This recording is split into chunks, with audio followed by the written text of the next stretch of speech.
Let's continue with the right front piece. It is divided into the hem, the body, the right chest piece, and the front band. For the parts other than the front band, the knitting method is similar to the back piece. Note that there is no neckline binding off on the right front piece. On the side near the front band, there are no decreases for either the body or the right chest piece. Continue knitting while referring to the cart until only the front band section remains. Pay attention that after completing the right chest piece, the remaining loops need to be matched with the back piece's corresponding shoulder hold-on section. For binding off together, use the reserved tail from the back piece to complete the bind off. Since there are more remaining loops on the shoulder side of the back piece, after finishing the bind off, a few stitches from the back piece will still remain. Continue binding off these remaining stitches. Once the remaining stitches are bound off, you're done. Next, I'll introduce a method for joining and binding off together. Everyone can learn this first. Please watch the demonstration. The first type is stitch-to-stitch joining. This situation occurs when both parts are in loop form. It's a commonly used joining method under such conditions. By using the bind off together technique, you can join two fabric pieces together. This is typically used to attach the shoulders of front and back pieces. Both fabric pieces will be in loop form during this process. We will consider the stockinette stitch side as the right side. Joining and binding off together usually takes place on the wrong side of the fabric pieces. This means you need to place the two pieces with their right sides facing each other. Typically, one of the fabric pieces has yarn that isn't cut. No matter which piece the yarn is attached to, place the side with the yarn tail on the right. When performing a bind off together, you generally bind off knitwise.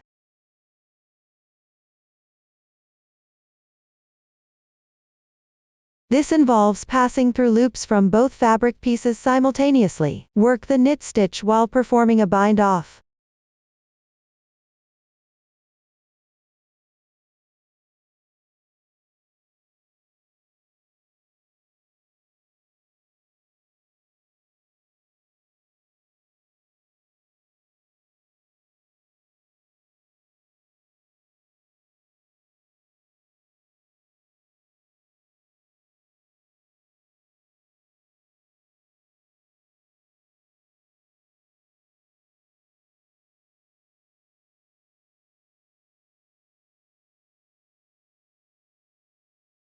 The number of stitches on both pieces is usually identical. Simply work into each stitch and bind off as you go. If one of the pieces has more stitches, you'll need to decrease while binding off on the side with more stitches. Let's say this piece has more stitches.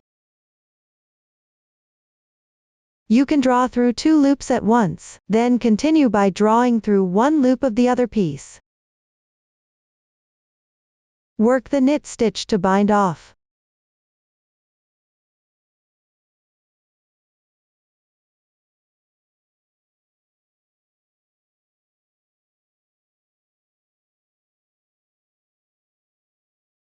If the piece behind has more stitches, then draw through the two loops behind together. Work the knit stitch to bind off.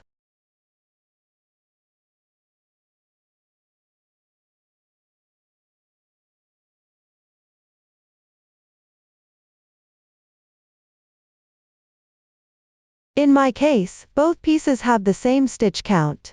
Continue binding them off.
Tie a knot with the yarn tail, and tuck it in. This is what the bind off together looks like. After binding off the shoulders, leave a long tail for sewing. Move on to knitting the front band section. Here, the front band starts by picking up stitches from the hem of the right front piece.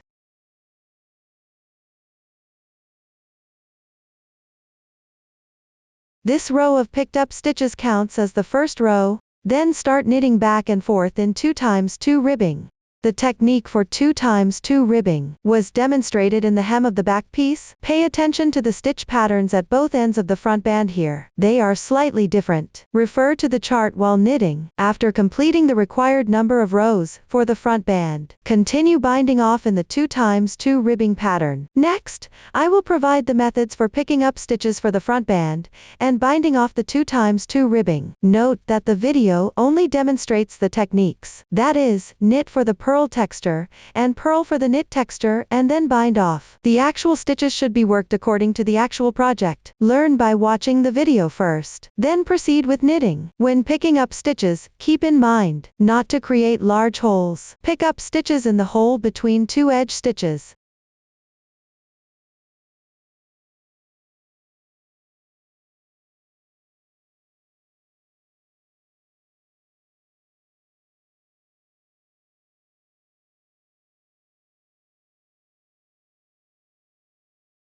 The specific picking up pattern can be referenced from the chart.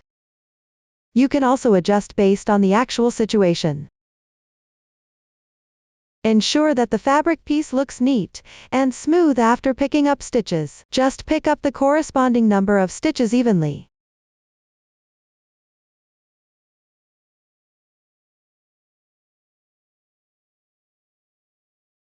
Next, on top of the 2x2 ribbing, work a 1x1 ribbing bind off. The method is to alternate between knitting and purling stitch, and then bind off. Since it's being knitted on top of the 2x2 ribbing, you need to swap the positions of the loops while knitting. Form an alternation between knit and purl stitches before binding off. At the adjacent positions of purl and knit stitches, the knit stitch on the left side should be above the purl stitch on the right side. Swap the positions and then bind off. Let's first take a look at the texture below. No matter what stitch pattern you started with, knit 2 stitches in a method of knitting for the purl texture and purling for the knit texture. Pay attention, starting from the second stitch, you need to adjust the position of the needle while knitting. The left hand should pinch the bottom of the right loop first, then take the needle out. When knitting the knit stitch, the needle is above the yarn. When knitting the purl stitch, the needle is below the yarn. Adjust the position of the needle according to the actual situation. Then knit for the purl texture, and purl for the knit texture and bind off. Here, the sample still has a knit texture, so work one more purl stitch, then slip the previous stitch over the next stitch and slip it off. Be mindful not to bind off too tight. This way, you've bound off one stitch. Next, check the stitch pattern on the left side. If from right to left you have one purl stitch and one knit stitch,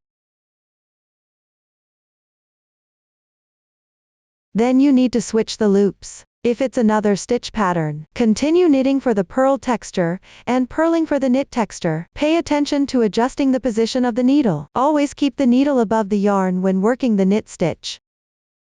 When doing the purl stitch, keep the needle below the yarn. Then knitting for the purl texture and purling for the knit texture. Slip the previous stitch over the next stitch. This way, you've bind off one stitch. Continue with this method. Knit until you reach the left side, where from right to left there are one purl and one knit stitch.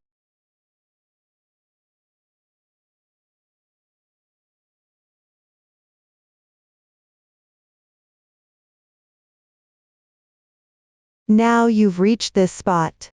First, switch the positions of the 2 loops on the left. Move these 2 loops to the right needle. Then, with the left needle from behind, pick up the loop on the right side. Release the loop. Pick up the loop on the left side with the right needle. Move it back to the left needle. Now the two loops have switched positions. Continue knitting for the purl texture and purling for the knit texture, and bind off the stitches.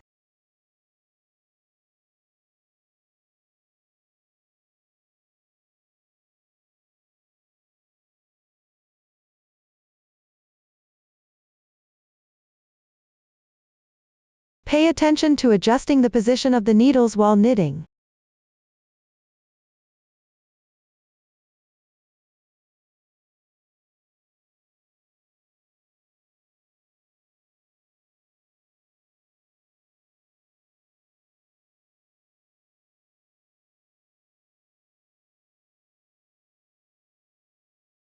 I'll demonstrate the loop switch again. After encountering a position like this, pick up the two loops. Then move the knit loop in front back to the left needle. Then proceed with binding off the stitches.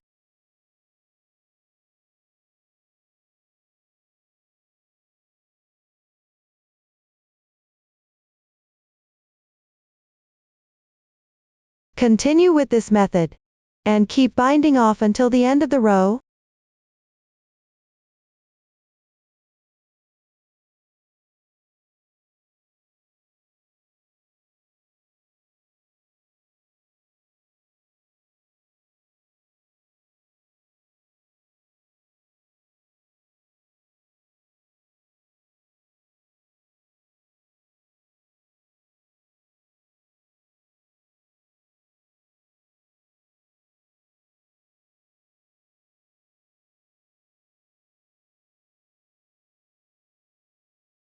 After completing the last stitch, stretch the loop. Leave about a 10 cm tail, then cut the yarn.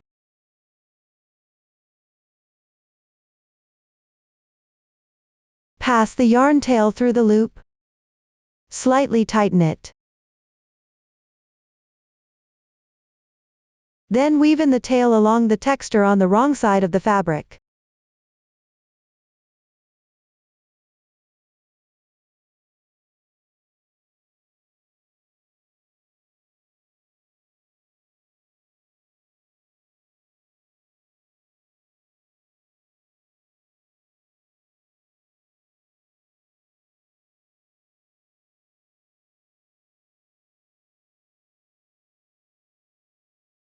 This is how you do 1x1 ribbing bind off at the top of 2x2 ribbing piece. The explanation of this method is now complete. Let's take a look at the actual project. After finishing the front band, place the right sides together. Thread the reserved yarn tail onto a darning needle. Then pick up the edge of the front band, and the position where the back piece was bound off at the shoulder. Use the basting stitch method to sew them together. Here, I'll demonstrate with a sample. This is a sample of the side seam of the front band, and the bind off of the back piece. Thread the reserved yarn tail from the back piece onto the darning needle. After aligning the right sides, start sewing. The basting stitch method is a technique where you go one stitch in and one stitch out. Pay attention. Make sure to pick up the entire stitch from the bind off edge while sewing.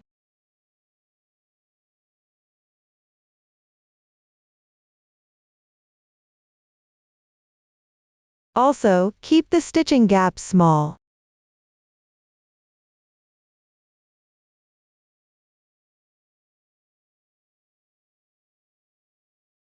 After finishing the seam, you can sew back over a short section to reinforce it. This strengthens the side seam position.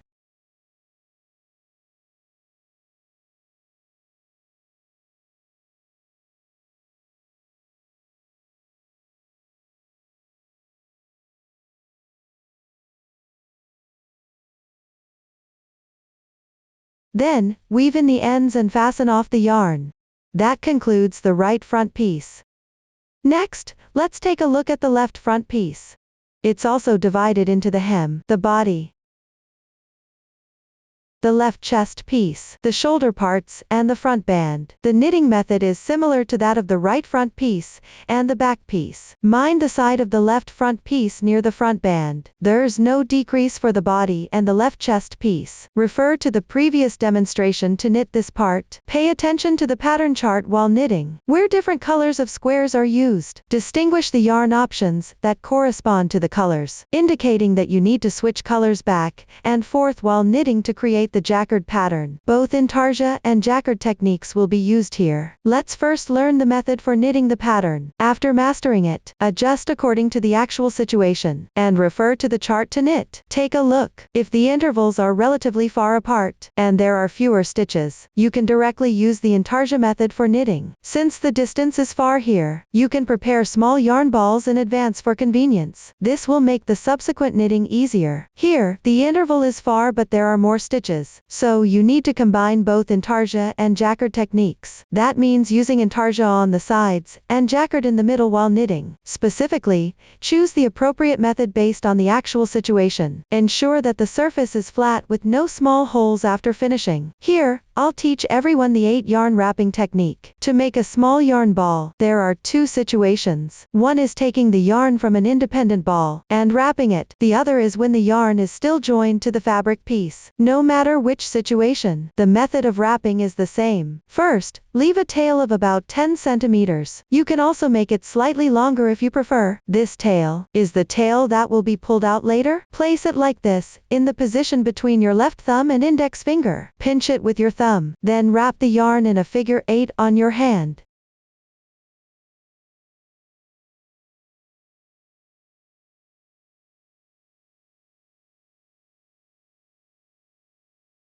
If the yarn is still joined to the fabric piece while wrapping the small yarn ball, just wrap it like this. Pay attention to the end of the thread that is still joined with the fabric piece, so it's convenient to pull the yarn later. When wrapping, keep the tension moderate, not too loose or too tight.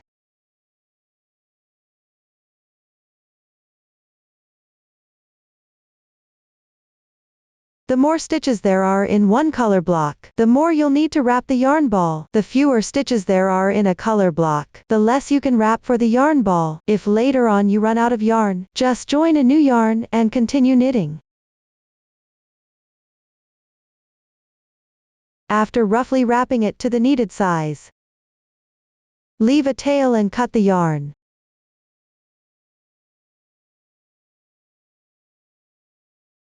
Then tie a knot like this.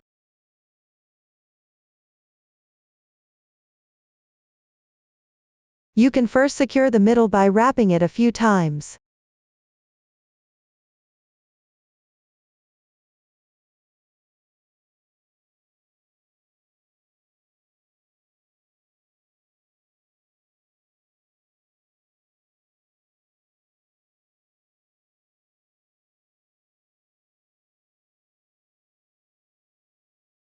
If the yarn is smoother, you can tie a few more knots.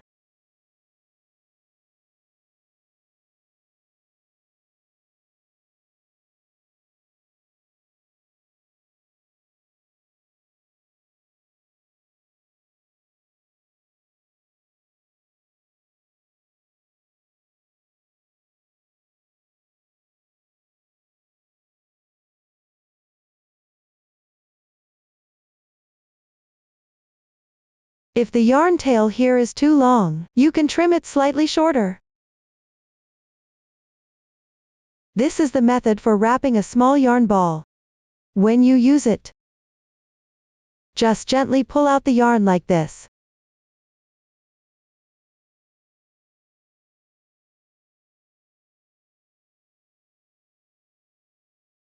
The advantage of wrapping a small yarn ball is that when you knit, the yarn is relatively secured in place. The yarn ball won't slip off.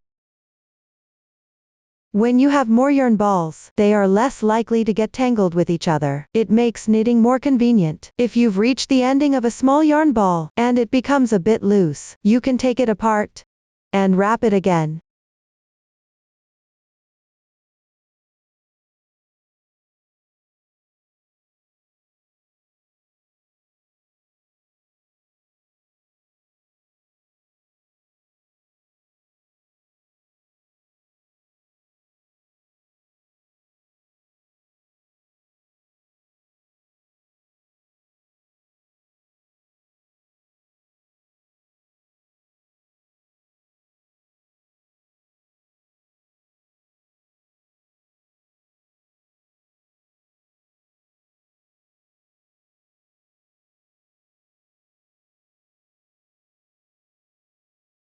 Or, if you made a mistake midway through knitting, and had to undo a lot of yarn,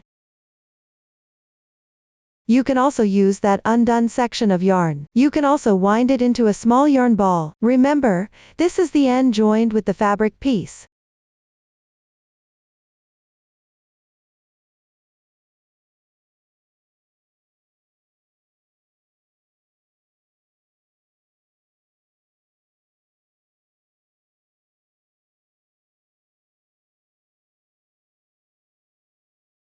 After winding, secure it with some thread.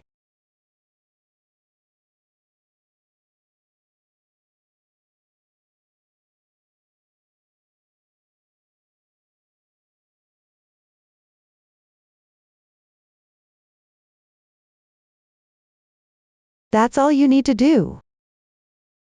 Next, you can decide based on the situation, and prepare the small yarn balls needed for knitting. Start by using the original main color yarn. Continue knitting as usual. Keep knitting until the stitch right before the intarsia area. In my case, there are fewer stitches, so I will only explain the method. The number of stitches and colors are not for reference. After finishing knitting, let me explain how to join the yarn, whether on the right side or the wrong side. The method for joining the yarn is the same. Here, I am joining the yarn from the wrong side.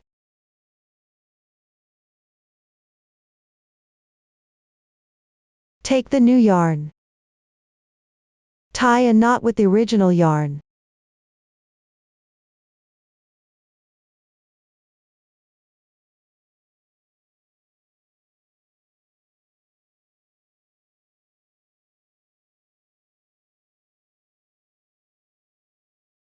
Pull it tight to the base.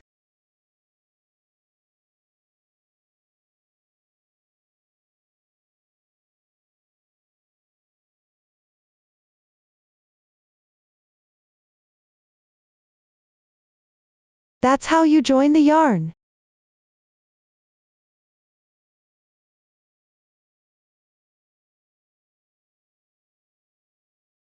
If you're joining the yarn on the right side, it's also done after completing the stitch right before the color change. Then tie the new yarn with the original yarn, and pull it tight to the base. Here we are using the Intarsia method, so the main color stays in place. Simply switch to the Intarsia color and continue knitting. From now on, I will refer to it as color 1.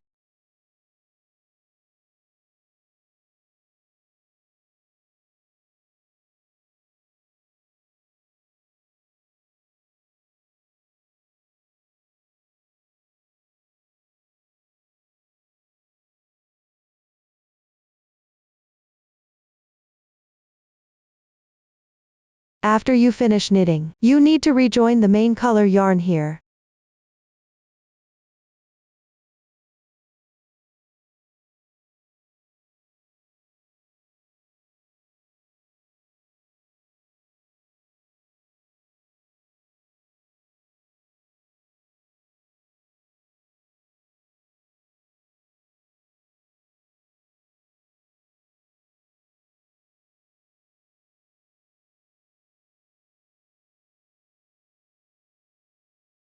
Then leave color 1 on standby. Use this yarn to finish the row.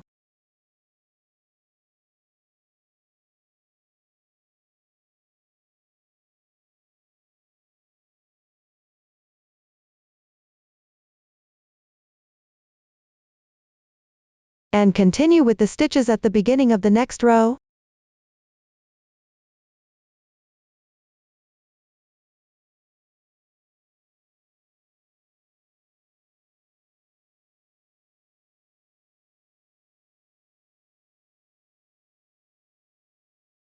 After finishing the initial color section, the next stitch requires switching back to this yarn. The original yarn will pause for a moment. Pay attention here, make sure to keep the paused yarn in place. Place it above. Put the yarn you're about to knit with below.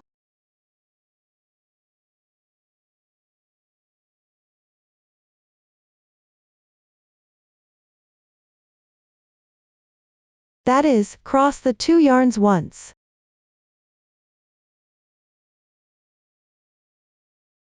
Then start knitting the corresponding number of stitches.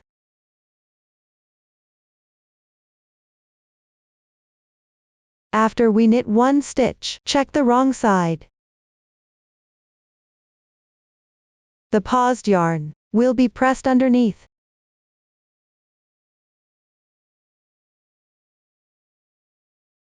This ensures that the textures of the two colors are tightly joined after knitting.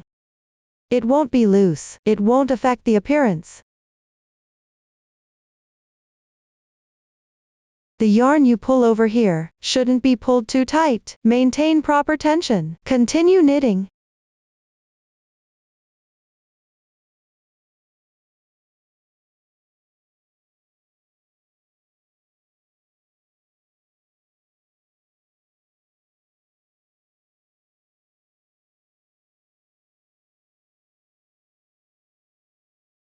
Pay attention. Every time you switch colors for knitting, regardless of the right side or wrong side, you need to cross the two yarns once. This is the Intarsia knitting method without pressing the yarns. Flat jacquard knitting. Here, I'll demonstrate with a swatch. Start by knitting one row on the right side. Read the chart from right to left. You'll need to knit with two colors. The different colored squares in the chart correspond to the different yarn colors. You need to refer to the chart and use the corresponding colors for knitting. Start by joining the yarn. Let's call the original yarn color 1 and the new yarn color 2. Tie a knot with the two yarns.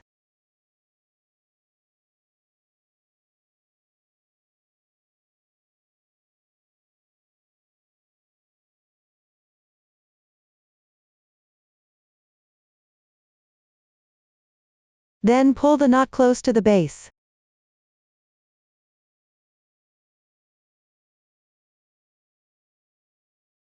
For any future situations where you need to join yarn, you can refer to this demonstration. Then follow the chart and use the corresponding color yarn for knitting. Here, I'll first demonstrate changing colors for every stitch. I'll start by knitting one knit stitch with color 1.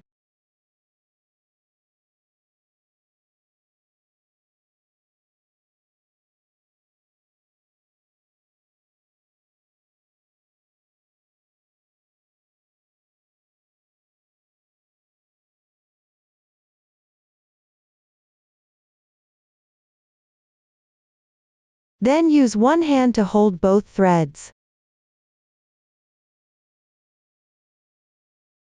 Use the pinky and ring finger to wrap the yarn.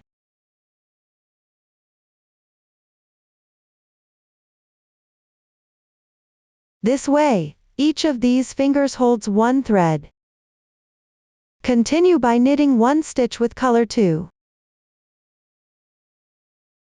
Pick up the strand from below color 1.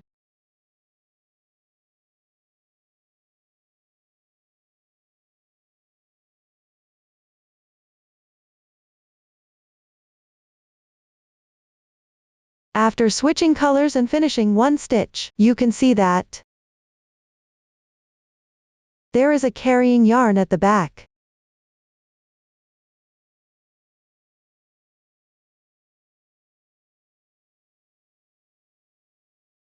Gently stretch the fabric so that the carrying yarn levels with the fabric. Don't pull the carrying yarn too tight to prevent the fabric from shrinking.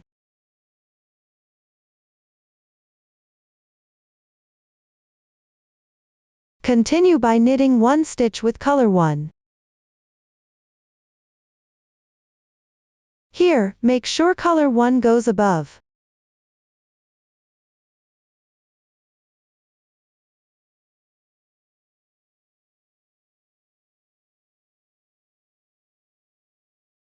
Pay attention to stretching the fabric.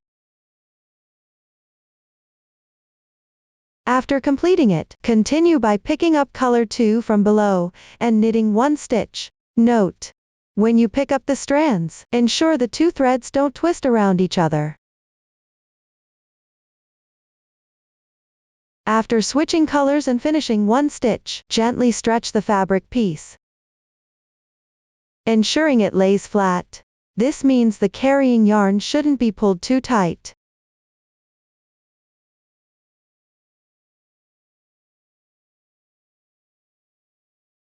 Continue knitting. Color 1 is worked from above.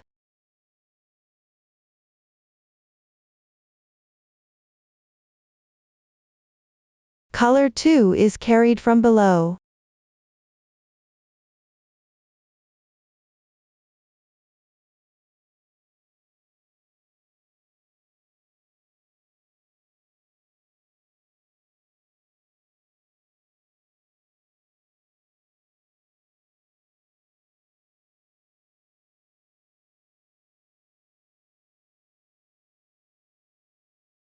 If it's inconvenient to use only your index finger,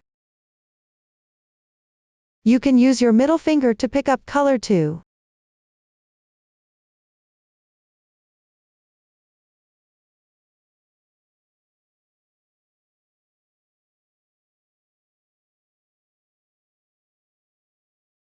After completing it, you can take a look. The carrying yarn for color 1 is all on top. The carrying yarn for color 2 is all below. The texture looks nice, and the yarn stays in place. In practice, you don't actually have to separate top and bottom. As long as the right side looks good, that's fine. This is what it looks like when you switch colors on every stitch. Next, when the same color is used for no more than 4 stitches in a row, you can follow this demonstration to knit.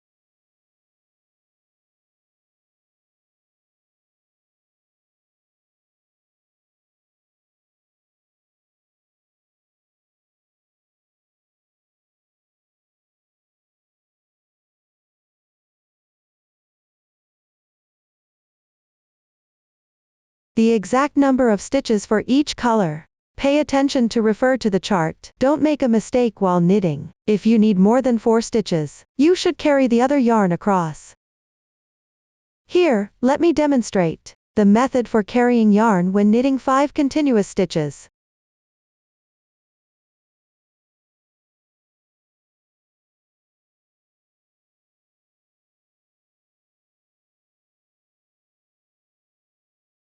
First, switch colors and knit 3 stitches.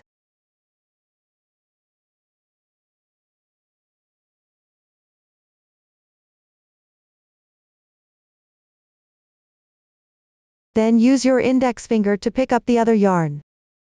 Pull it through from below. Continue working 1 knit stitch with that yarn.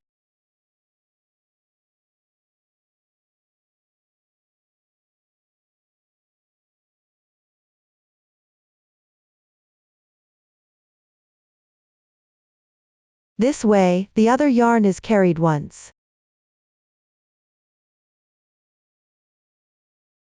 The carried yarn should also be kept level with the fabric piece. This ensures the fabric stays flat.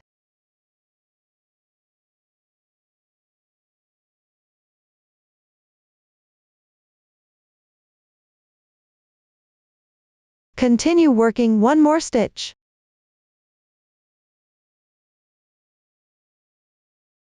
Like this. The 5 continuous stitches are now complete. This is the method for carrying yarn.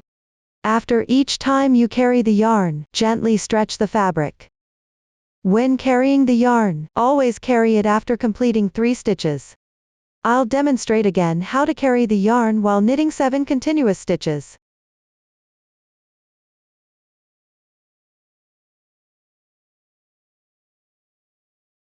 Pay attention that every time you pick up a strand, ensure the 2 strands don't twist together. Here, pick up 1 strand from underneath and work 3 stitches.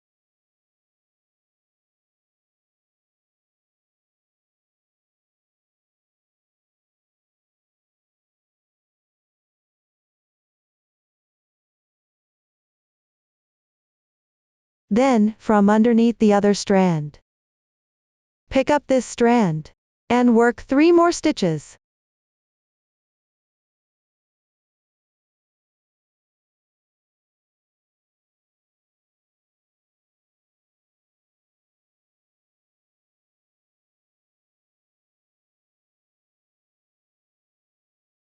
After carrying the yarn each time, stretch the fabric promptly.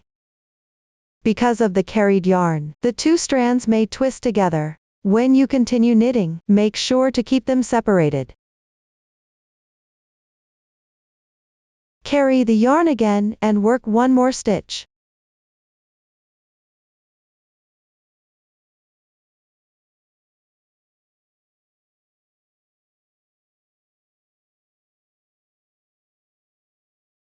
This completes the 7 continuous stitches. If there are more consecutive stitches later, you'll need to carry the yarn a few times. The method is identical to what we did before. You can see that the yarn was carried twice here.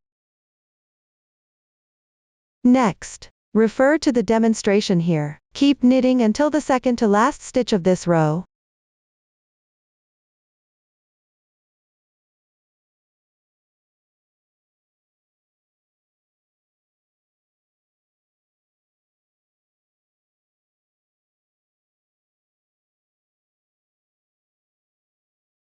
After finishing the second to last stitch, when working on the last stitch, no matter how many stitches are spaced apart, make sure to carry color 2 once.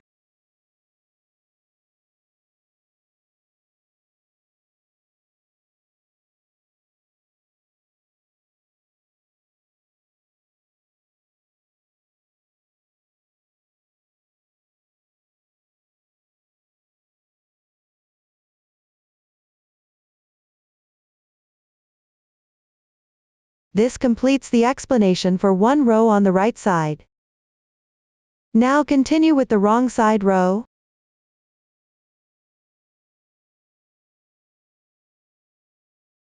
When working on the wrong side, always follow the chart from left to right, and the chart represents the right side of the fabric. So on the wrong side, we should knit for the purl stitch key, and purl for the knit stitch key. Therefore, this row should all be made in purl stitches. Hang the yarn with your right hand, and place the needle underneath both strands of yarn. Work 1 purl stitch using the corresponding yarn.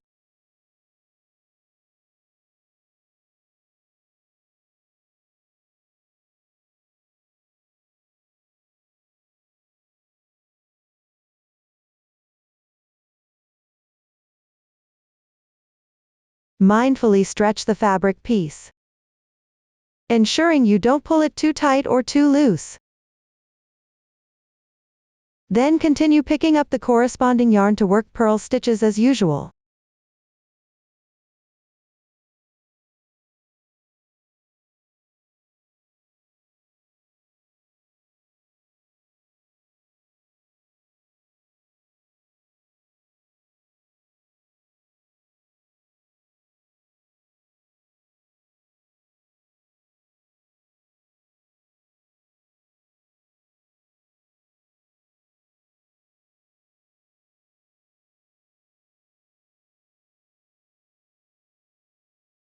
When picking up and working the stitches, make sure the 2 strands of yarn don't get twisted. When working on the wrong side, after switching colors and completing 1 stitch, gently stretch the fabric piece right away. Ensure the fabric stays flat. If the consecutive number of stitches doesn't exceed 4, follow this method for switching colors while working. If it exceeds 4 stitches, you still need to carry the yarn along. The method is identical to when working on the right side. Here, I will demonstrate the method for carrying the yarn over 7 consecutive stitches. First, work 3 stitches.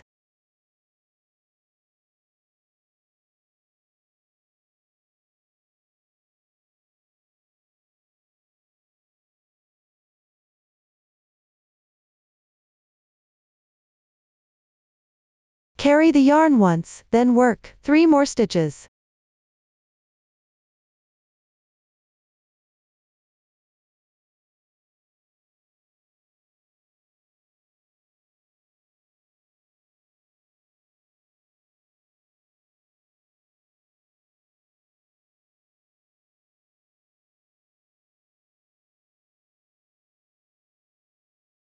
carry the yarn again and work one stitch.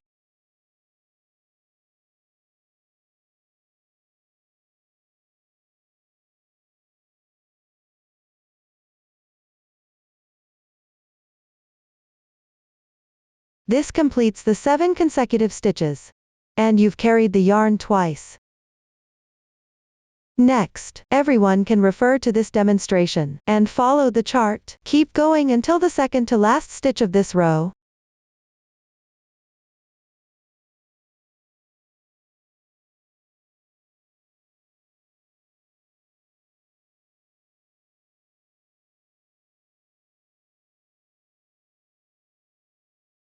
Pay attention to the layering of the 2 yarns. Try to keep it consistent with the section below. One strand stays on top, and the other stays underneath. This makes the texture more beautiful.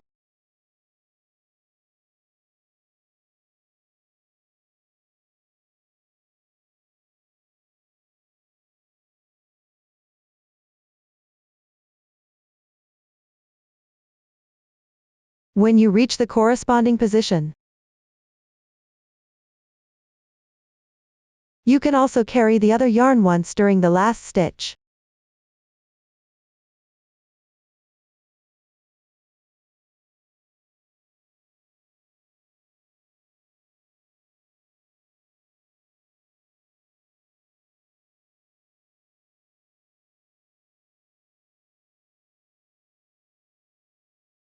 That's how you complete one row on the wrong side.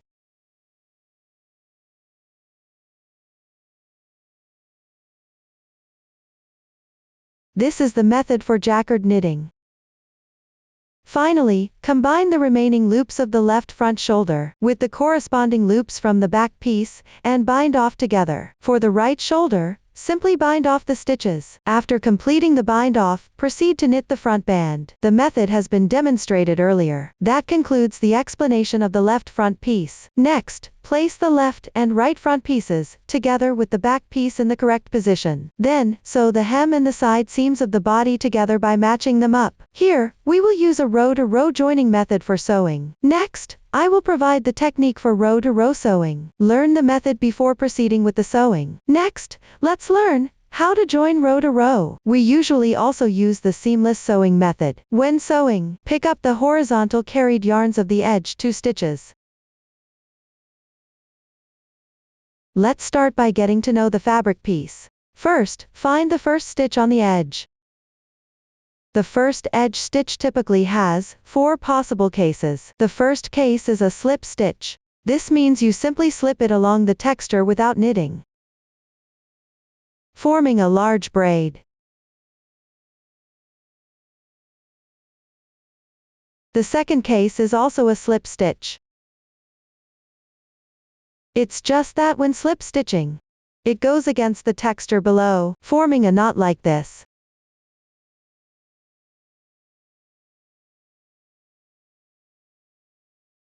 The third case is knitting every row. Usually, you knit on the right side, and purl on the wrong side. This forms small braids like these.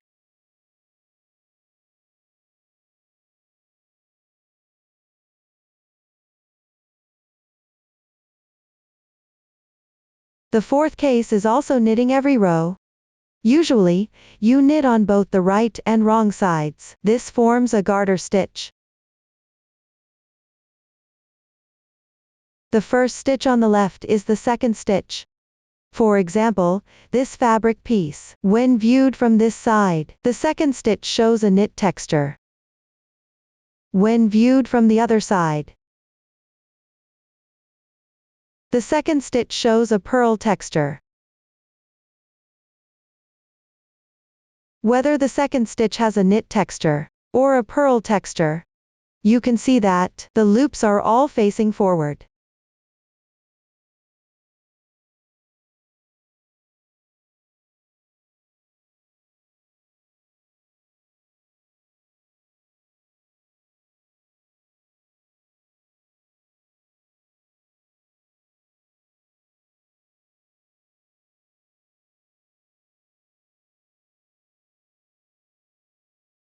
For these reversed loops, the horizontal line below is the horizontal carried yarn between two stitches?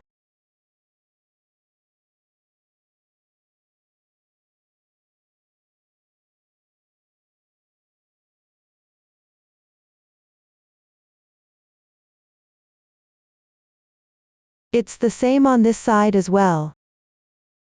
This is the reversed loop. And this line here is the horizontal carried yarn between two stitches.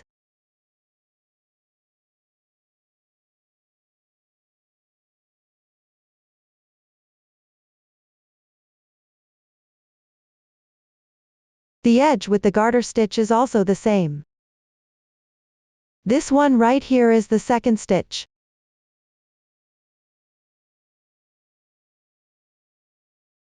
And this column here is also the forward-facing loop of second stitch.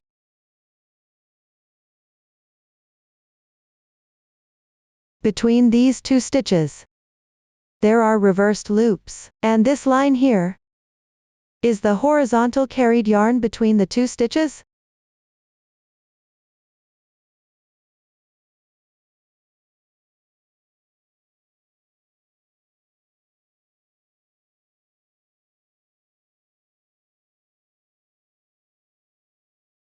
At the edge, there are slip stitches. Similarly,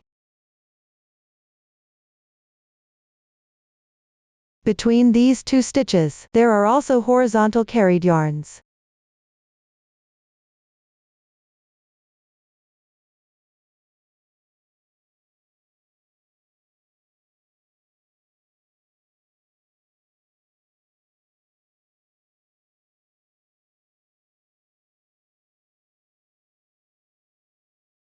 No matter which type, one carried yarn, it roughly corresponds to one row. Before sewing, you can first hide the yarn tail on the wrong side with a few stitches, and secure it with a knot. I won't hide it here for demonstration purposes. For invisible sewing, you alternate between these two fabric pieces, picking up the horizontal carried yarns of the edge two stitches,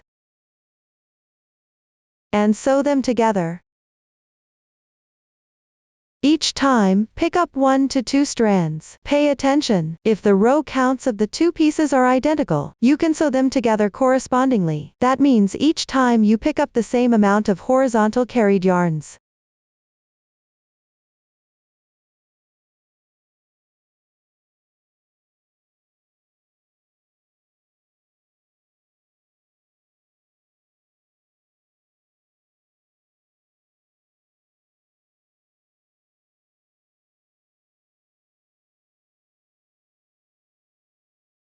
Always insert the needle from the position where you last pulled out.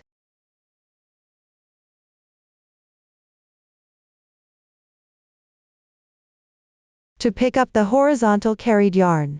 Here, I'm picking up 1 strand each time.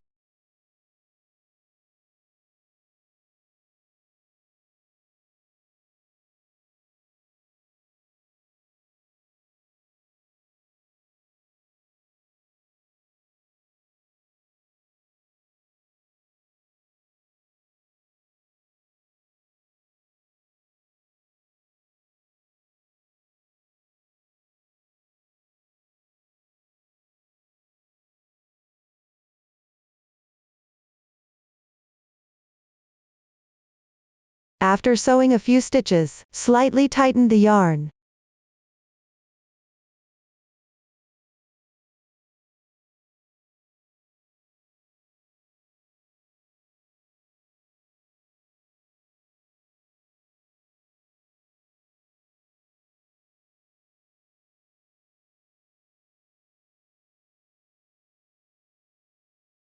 If the two pieces have different row counts, but you still need to sew the pieces together evenly, on the side with more rows, you can pick up a little more as needed. For example, overall, each time you pick up 1 strand of yarn, on the side with more rows, at appropriate positions, you can pick up 2 strands.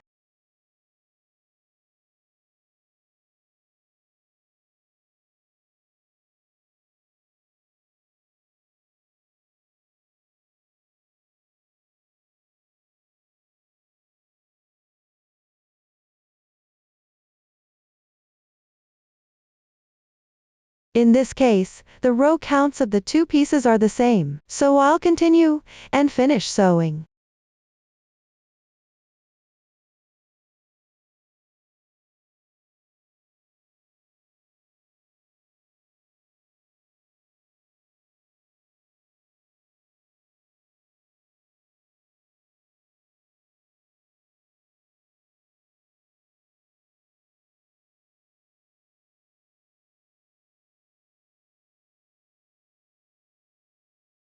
This is the method for seamless sewing between row to row. The space left after sewing will be for the armhole.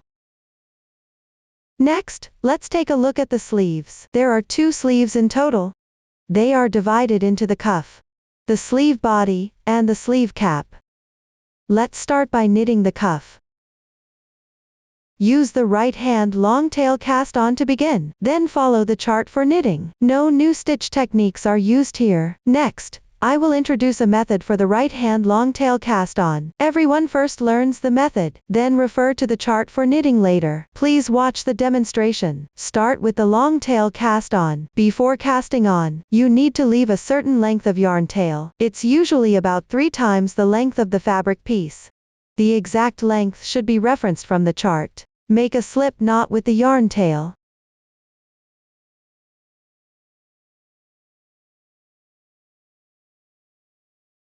Pick up a straight needle with your left hand, or one end of a circular needle. Insert it into the loop, and slightly tighten. This is the first stitch. Hold the 2 strands of yarn with your right hand, placing your thumb and index finger between the 2 strands. Pay attention, the strand connected to the yarn ball should rest on your index finger.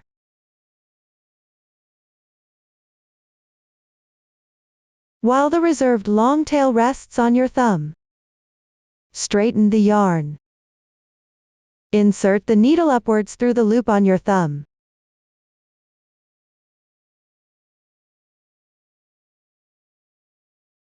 Then pick up the yarn on your index finger from behind to front. Pass the yarn through the loop on your thumb.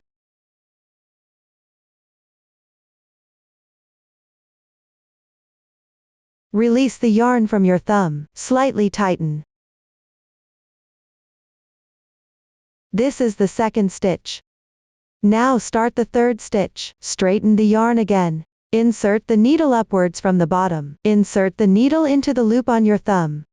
Then pick up the yarn on your index finger from behind to front. Pass the yarn through the loop on your thumb. Release the yarn from your thumb, slightly tighten. The third stitch is now complete. Continue with the fourth stitch. First, insert the needle into the loop hanging on your thumb. Then pick up the yarn hanging on your index finger and pass it through the loop on your thumb. Release the yarn from your thumb, slightly tighten. The fourth stitch is now complete. Note: the yarn joined with the skein should always be hung on your index finger. The reserved yarn should be hung on your thumb. Don't mix them up. Repeat this process. Continue casting on stitches.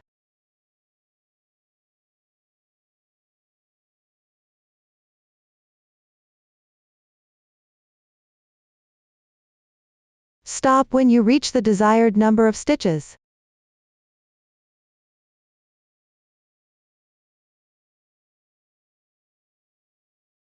This is the long tail cast on method. This is what it looks like after completing the cast on. You've finished making the small sample for the sleeve cuff. Now continue knitting the sleeve body part. Here, the first row of the sleeve body. You need to fold the cuff in half and join it together while knitting. First, fold the cuff neatly. Take a look. The casting on near the right side of the fabric. There are horizontal lines visible. Each horizontal line corresponds to one stitch. Insert the right needle into the first stitch on the left needle. At the same time, pick up the horizontal line near the edge where you cast on. Knit them together as one knit stitch. This is how you join and knit one stitch. Continue picking up the loops on the needle and combining them with the horizontal lines near the right side of the fabric where you cast on. Knit them together.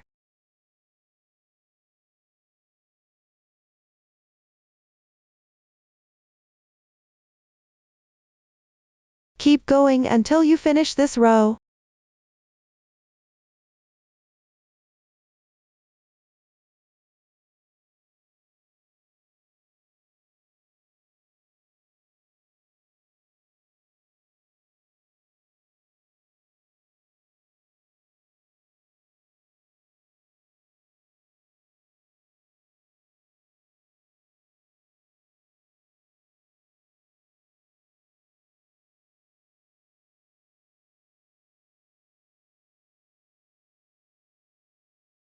As you're about to finish this row, check the remaining number of stitches.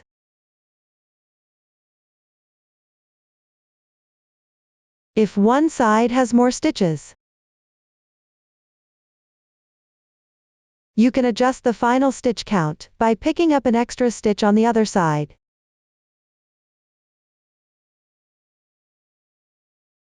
This will balance the remaining stitches. Then continue knitting.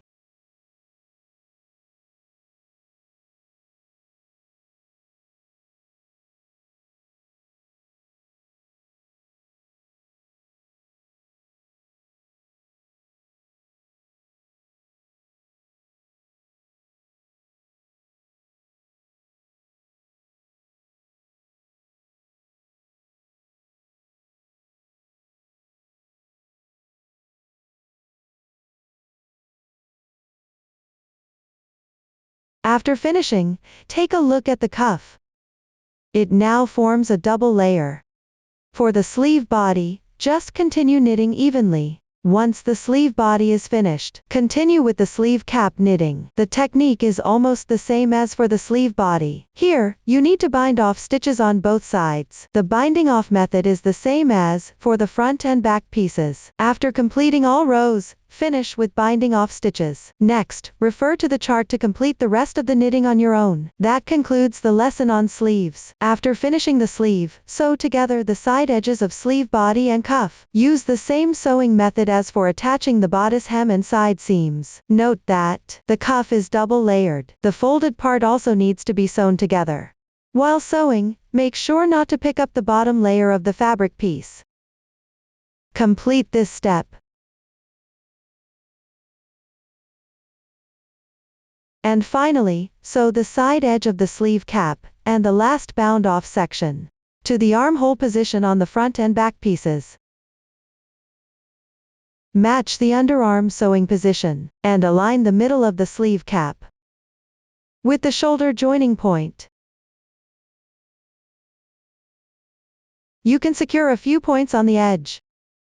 Sew together according to the method of stitch to row. Next, I'll provide a method for sewing. Learn the method first before sewing. If the stitches are in the bound off state, they need to be sewn along with the rows.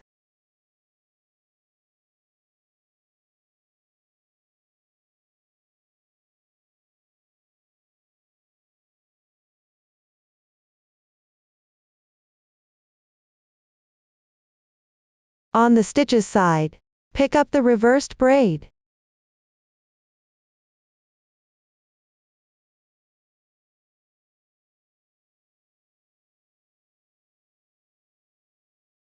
On the row side, pick up the horizontal carried yarn.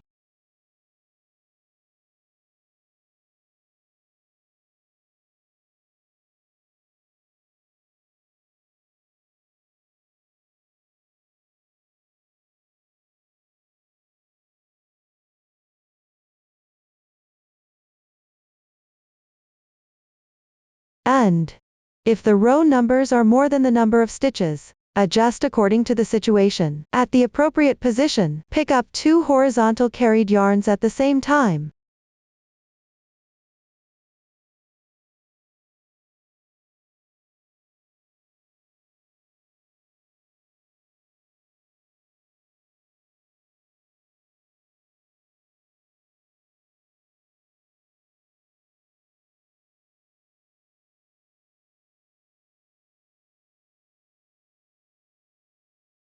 if you don't need the braid effect when sewing. Just pull the yarn tight. That's how we complete the explanation for the sleeves. Next, let's work on the collar. For the collar, you need to pick up stitches sequentially from the back piece, and then the left front piece. After picking up the stitches, you can start knitting. Next, I'll share a method for picking up stitches around the neckline. One round in the video corresponds to one row of picking up stitches in practice, and the method is identical. You pick up stitches at the neckline positions of both the front and back pieces. For convenience, you can use a circular needle to pick up stitches, instead of the short straight needles shown in the video. After studying the method from the video, you can then follow the chart to pick up stitches. Please pay attention. When picking up stitches for the entire collar, add 2 extra stitches at the beginning and end. This helps prevent the collar from pulling inward. The specific number of stitches to pick up can follow the chart's guidelines, or you can adjust based on the actual situation. Start by picking up and knitting the first round. I'll demonstrate using this small sample. Let's begin picking up stitches from the back piece. You'll notice that the back piece is usually divided into 3 sections, the 2 sides and the middle section. Before picking up stitches, you can first refer to the requirements on the chart, and divide the total number of stitches to be picked up on the back piece. Among these 3 sections, the middle part is usually picked up stitch by stitch in sequence. For the remaining stitches, divide them evenly between the 2 sides. For example, if I need to pick up 21 stitches in total on this back piece, I'll pick up 11 stitches one by one in the middle. These 11 stitches are usually the number of stitches binding off in the middle. Then you can pick up 5 stitches evenly on each of the 2 sides. For this round of picking up stitches, work all stitches as knit stitches. For edges like these, you just need to pick up a few strands along the edge. Pay attention to keeping them roughly even. Here, I'll demonstrate using different colored yarns. This makes it more convenient for watching.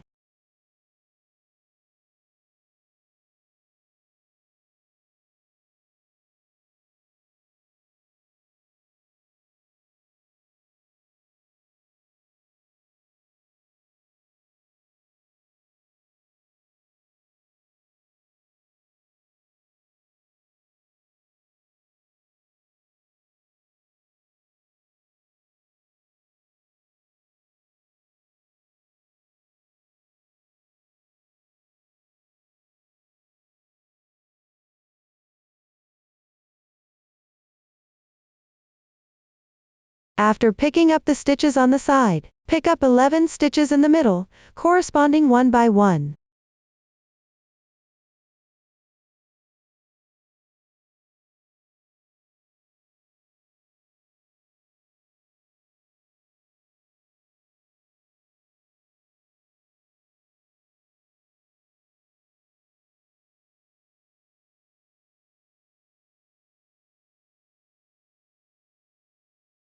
Once completed, for this side edge, continue to pick up 5 stitches evenly.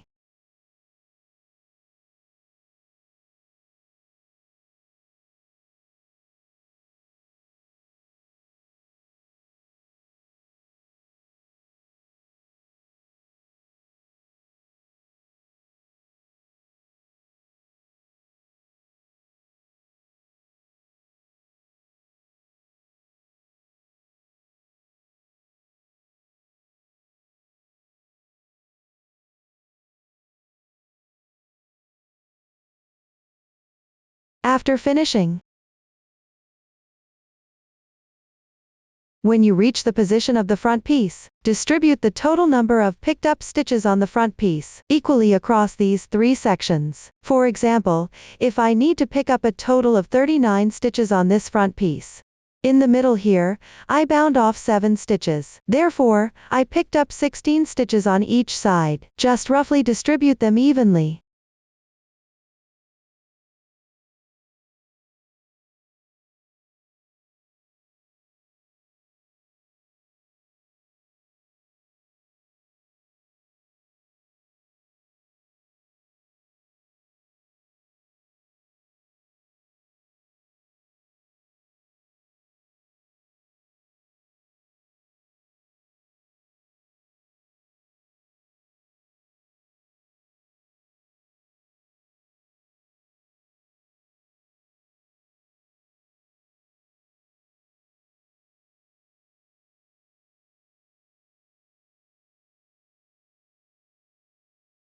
After picking up all the stitches, check the number of stitches. This is a small sample after completing the stitch pickup. Continue working on row 2 with this swatch. In this row, you need to decrease stitches, since the decreases are worked on the wrong side. So I'll demonstrate the method for decreasing stitches. First, work the corresponding number of purl stitches.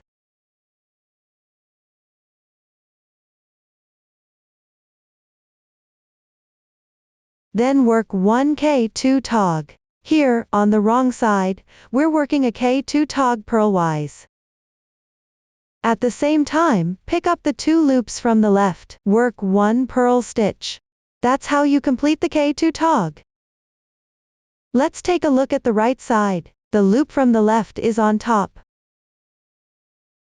This is the method for decreasing stitches on the wrong side. Continue working until the end of the row. For the remaining part of the collar, there are no new stitch techniques used. Refer to the chart and knit it until finished. This is the small sample after completing the collar. Leave a yarn tail 3 times the length of the collar.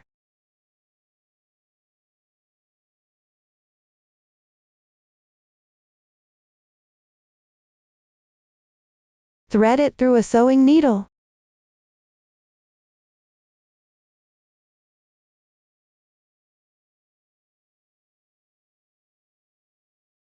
Fold the collar in half.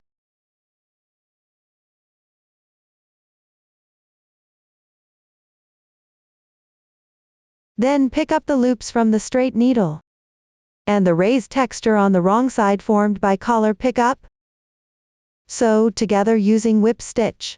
The method for whip stitch is to always insert the sewing needle from front to back.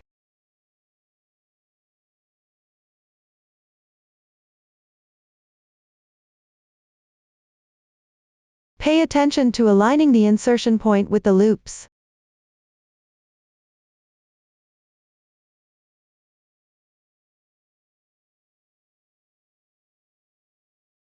Gradually close the last loops of the collar one by one.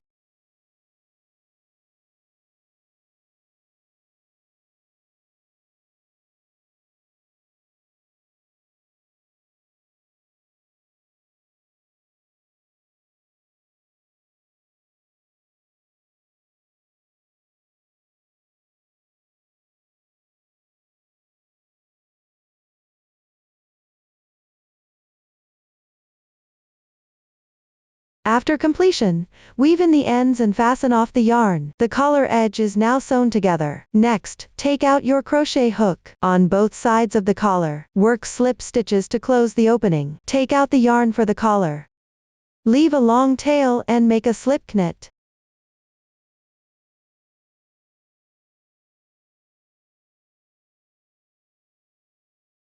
Insert the needle into the edge on the right side.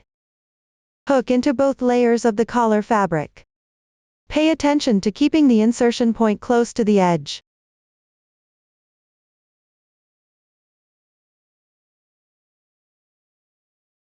Draw through a loop and work slip stitches upward.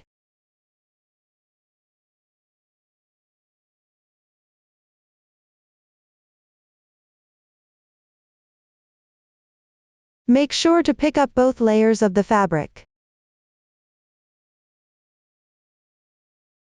The slip stitches should not be pulled too tight. On the right side, it should form a braid-like shape. Continue crocheting. While crocheting, always pick up both layers of the fabric and stay close to the edge.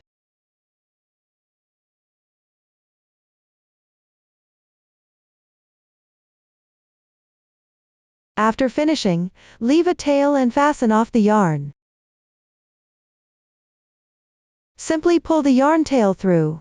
Then take a sewing needle. Use it to weave in the beginning and ending tails. This will close the edge on one side of the collar. Proceed to close the other side as well. Remember to always insert the hook from the right side.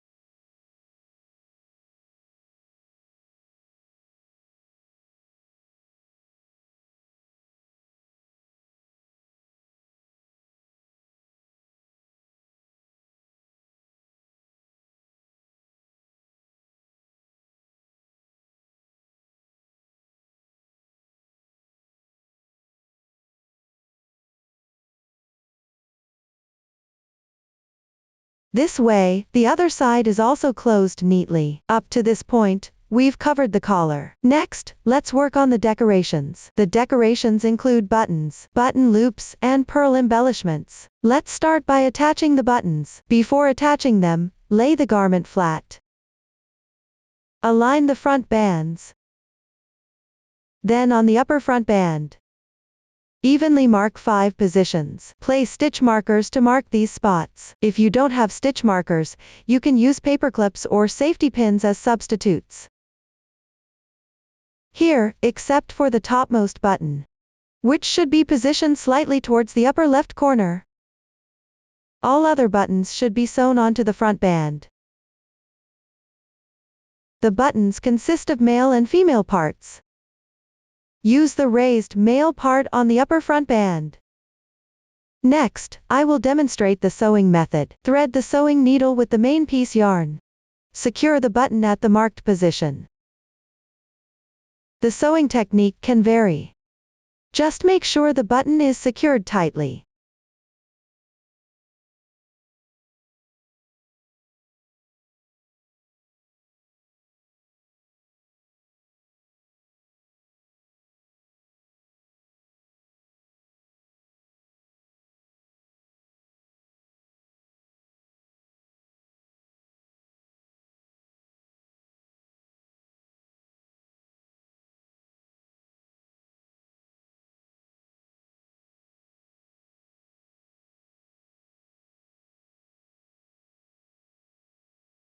Use this demonstration as a reference for sewing the rest of the buttons. Note: before sewing, ensure that the fabric pieces lay flat after the buttons are fastened. That concludes the explanation of button attachment. Next, we will make the button loops. Crochet chain stitches using the yarn over method. Next, I will provide a method for crocheting chain stitches with the yarn over technique. Refer to the numbers provided in the chart. Simply crochet the required number of stitches. Leave a longer yarn tail before crocheting for later sewing. Now, let's show. Next is the demonstration of the yarn over method for crocheting chain stitches. Leave a yarn tail about 3 times the length of the required cord. Hold the yarn with the left hand. The reserved yarn tail should be below. Start by making a knot first. Then, place the reserved yarn from front to back over the crochet hook. Yarn over. Draw the yarn through the reserved yarn, over, and the loop on the hook. The first stitch is complete. Place the yarn tail from underneath, from front to back, over the crochet hook. Continue crocheting. Yarn over. Pull the yarn through. Repeat the process of hanging and crocheting.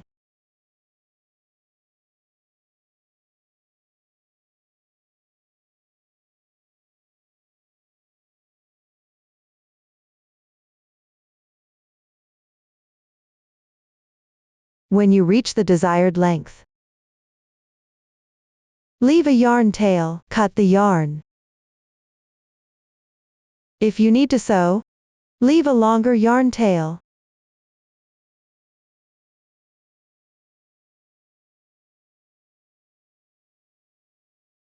This is a small sample after completing the crocheting. Leave a long yarn tail, and then cut the yarn. Next, thread the shorter yarn tail of the button loop onto a darning needle. Then fold the button loop in half.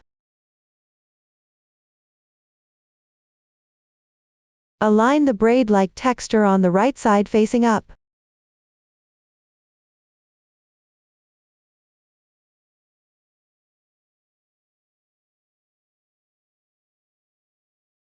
Secure the folded section using the basting stitch method. Basting stitch is a sewing technique, where you go in one stitch and out another.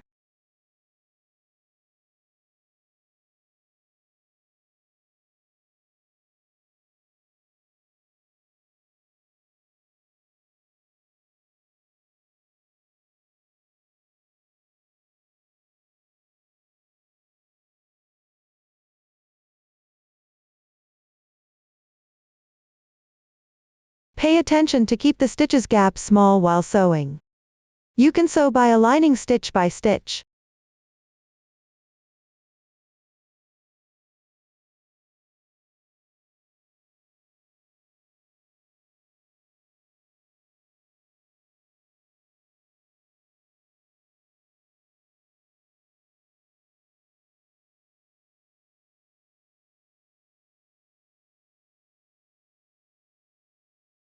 When you're almost done, note that you need to leave space for one purl button. Since the yarn is stretchy, you can make it slightly smaller.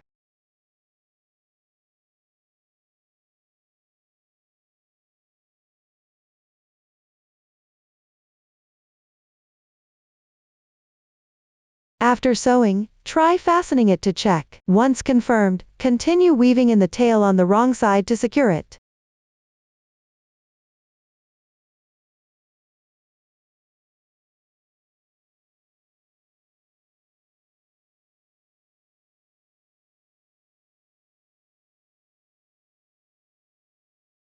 This completes a button loop with a hole. Next, pick up the reserved yarn tail, and take the button loop with a hole, place it in the proper position below the front piece collar. Pay attention that the buttonhole should extend beyond the fabric piece. Next, I will demonstrate the installation of the button loop using this sample swatch. Continue using the basting stitch method. That is, insert into the fabric piece, then exit on the other side. Insert the button loop, then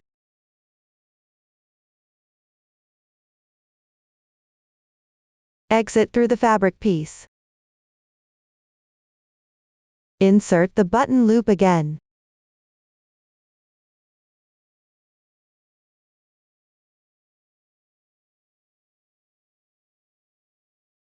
The gaps between sewing positions should be smaller.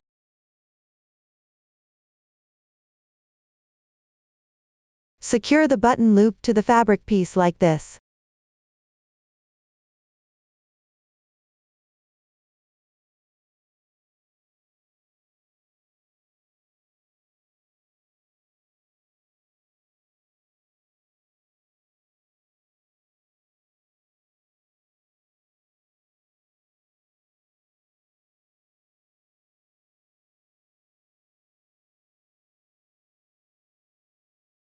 After completing, weave in the ends and fasten off. This way, the button loop is now fixed properly. Let's take a look at the actual project. You also need to fix a button loop on the back piece. However, this loop doesn't require a buttonhole, and it shouldn't extend beyond the fabric part. After securing it, you'll also need to attach a purl button on top. The method can be random. Once completed, weave in the ends and fasten off. That concludes the explanation of making and attaching the button loops. Next, let's look at purl embellishments. The method for creating purl embellishments also involves the yarn over and crocheting chain stitches. But before crocheting, first thread a purl button onto the yarn, then proceed with crocheting.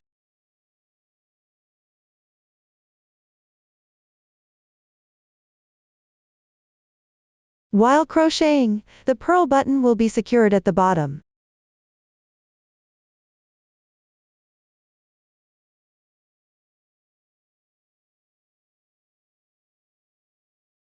The length of the cord for the purl embellishment should be around 3-5 centimeters. Adjust the length according to your preference. After crocheting, leave a yarn tail, and secure it in an appropriate position. Refer to the actual project for the specific location, or adjust based on your preference. You can directly take the two tails of the purl embellishment, leave a bit of space between them, and crochet them to the wrong side of the fabric. Then tie a double knot on the wrong side to secure it. Alternatively, you can use other methods. Just make sure it's secured properly. That's all for the purl embellishments. Up to this point, the entire process of making this coat has been covered. If you have any questions during the process, don't hesitate to reach us via our website. Susan's Family, supporting your handwork experience, sharing the joy of life. Thank you for watching. See you in the next episode.